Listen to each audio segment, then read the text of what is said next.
આજ કનૈયો આપણી વચ્ચે નથી, પણ ભગવાનનું વાંગમય સ્વરૂપ તો આપણી પાસે છે ને.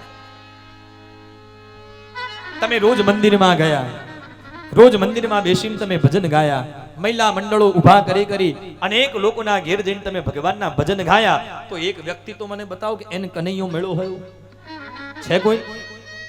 તમે મંદિરે જાશો, ભક્તિ કરશો, મહિલા મંડળો ભજનો ગાશો, એમ કનૈયો નહીં મળે બાપ.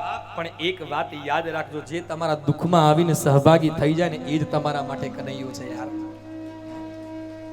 ભગવાન કૃષ્ણ તમારી પાસે આવશે, નહીં એને મોર મુકટ ધારણ કર્યા હોય, નહીં જરકસી જામા ધારણ કર્યા હોય, નહીં એને પીળા પીતાંબર ધારણ કર્યા હોય, નહીં એ મુખ ઉપર મુરલી ધારણ કરી હોય, કનૈયો એમ નહીં મળે.